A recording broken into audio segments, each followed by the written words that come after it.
I'm sentencing the defendant as follows, largely following the state's recommendation: 25 years of initial confinement, 12 years of extended supervision.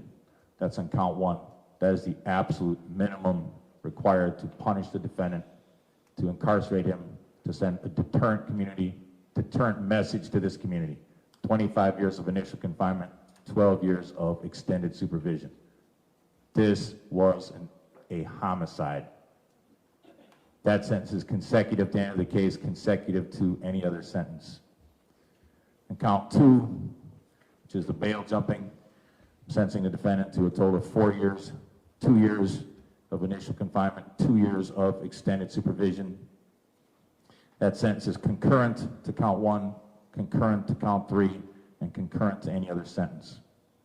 And count three, which is the misdemeanor bail jumping, I'm sentencing the defendant to 6 months in the House of Corrections or in jail.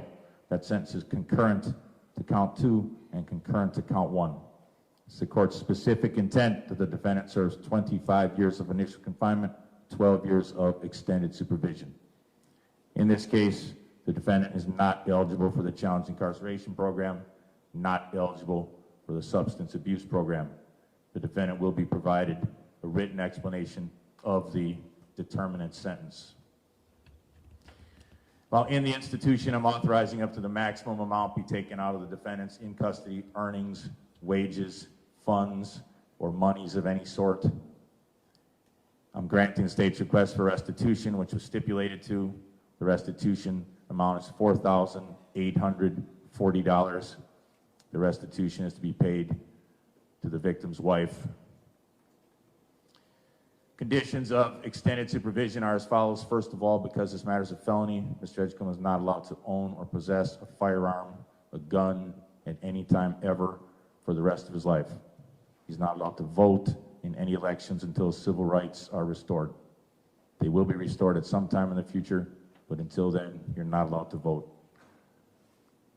Mr. Edgecombe, you will have the right to appeal. An appeal would have to be filed within 20 days. Conditions of extended supervision are as follows. First of all, no further law violations rising to the level of probable cause. Mr. Edgecombe is not allowed to own or possess a gun or a weapon of any kind. Mr. Edgecombe, when you're released, you are obligated to work full-time. You're to pay restitution if it's not already been paid while you're in the institution.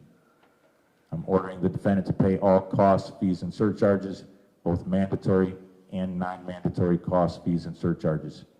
They're to be paid first while in the institution, then if not paid while in the institution, paid while on extended supervision.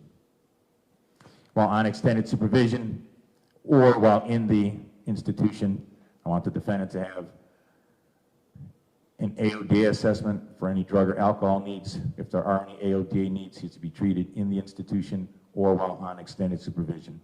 While on extended supervision, Mr. Edgecombe is not allowed, strike that, I'm ordering absolute sobriety.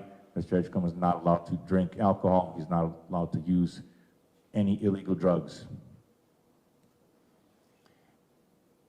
Beyond those conditions, I'm going to leave the further conditions of extended supervision up to the Department of Corrections. Again, in this case, because of the nature of this offense, the defendant is not eligible for the challenge incarceration program and not eligible for the substance abuse program. I will provide the defendant with a written explanation of the sentence in this case. Again, the defendant has a right to appeal. An appeal would have to be filed within 20 days. I'll ask the state, am I forgetting anything? Did I leave anything out? No. Defense? No, Your Honor. All right, then we're adjourned. We're off the record. Thank you.